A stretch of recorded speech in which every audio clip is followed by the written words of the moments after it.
Assalamualaikum warahmatullahi wabarakatuh. Perkenalkan, nama saya Elsidika Putri, saya dari kelompok ASAN. Sebelumnya mohon izin kepada Bapak Dr. Muhammad Isnaini SAG MPD selaku dosen pengampu mata kuliah Islam dan Ilmu Pengetahuan. Di sini saya akan mempresentasikan yang berjudul Pandangan Al-Farabi tentang Ilmu Pengetahuan. Al-Farabi merupakan filosofi kedua setelah Aristoteles, di mana dalam kehidupannya Al-Farabi selalu menimba ilmu pengetahuan, baik ilmu agama maupun umum.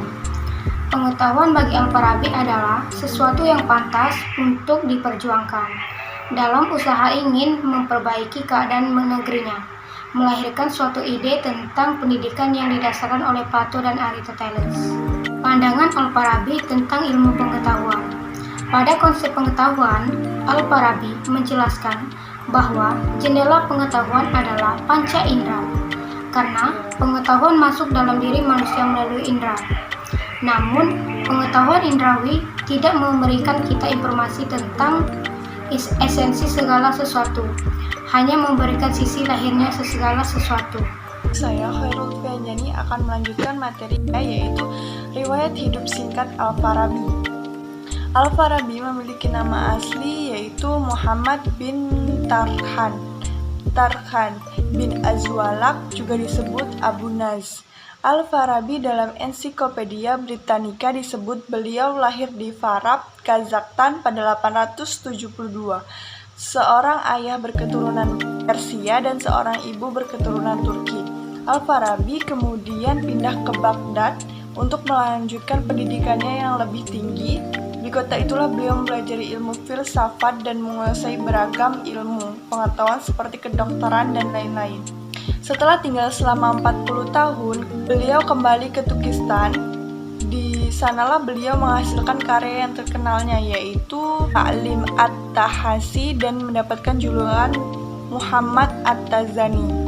Al-Farabi meninggalkan banyak karya tulis yang secara garis besar dikelompokkan dalam beberapa tema: logika, fisika, metafisika, politik dan astronomi, musik, dan beberapa tulisan yang berisi tentang sanggahan terhadap pandangan filosofi tertentu. Karya fundamental Al-Farabi yaitu, bisa kita lihat gambarnya, yaitu kitab Al-Musiki dan kitab Al-Madinah. Karya fundamental Al-Farabi. Al-Farabi yang dikenal sebagai filosofi Islam terbesar memiliki wawasan keilmuan yang sangat luas dan menganggap filsafat sebagai ilmu atau alat untuk mengetahui hakikat sesuatu dan sejalan seperti yang diungkapkan Aristoteles. Karena keilmuan yang luas, maka pandangan dalam filsafat menjadi rujukan atau referensi bagi tokoh-tokoh filsafat sesudah seperti Ibnu Sina dan Ibnu Rushd dan lain-lain. Assalamualaikum warahmatullahi wabarakatuh. Perkenalkan, nama saya Bella Renata Dini Pratiwi. Selain dalam filsafat, jasanya di bidang musik luar biasa. Buku-buku teorinya mengenai musik mendapatkan penghargaan tertinggi di barat. Salah satu karyanya di bidang ini yang paling menonjol adalah kitab Mausiki Al-Kabir, yang dianggap sebagai buku yang paling berwibawa mengenai musik timur. Karya Al-Farabi, di antara judul karyanya adalah sebagai berikut: 1. Al-Jam'u Bainan Royai Al-Hakimain Aflatun wa Aristu. 2. Tahqiq Gar Aristu fi Kitab Mabada Al-Tabi'ah. 3. Syarh Risalah Zainun Al-Kabir Al-Yunani. 4. Al-Talikat. 5. Risalah Fima Yajibi Ma'rifat Qabla Ta'alum Al-Faisafah. 6. Kitab Tashil Al-Sa'adah. 7. Risalah fi Isbat Al-Mufarakah. Saya Nur Hafijah Salsabila. Di sini saya akan melanjutkan materi tentang pemikiran Al-Farabi tentang ilmu pengetahuan. Menurut Al-Farabi, ilmu terbagi menjadi 3 kriteria yang menyusunnya. Yang pertama, kemuliaan materi subjek, yaitu suatu prinsip fundamental ontologis. Kedua, Kedalaman bukti-bukti yaitu yang didasarkan atas pandangan tentang sistematika, kedalaman dalam berbagai ilmu.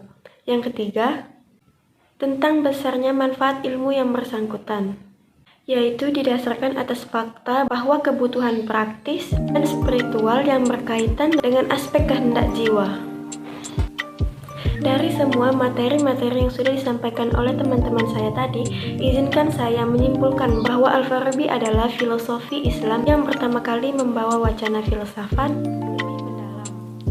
Beliau mendirikan tonggak-tonggak filsafat Islam yang kemudian diikuti oleh filosof Islam yang lainnya. Namun dari beberapa ajarannya masih banyak yang menyimpang terhadap ajaran agama Islam murni. Pemahaman mengenai nabi dan filosof yang disamakan oleh Al-Farabi menganggap bahwa kenabian adalah sesuatu yang dapat dicapai oleh semua orang melalui tingkatan proses pembelajaran. Naik delman pergi ke kota. Jangan lupa membeli alpukat. Sekian presentasi dari kita.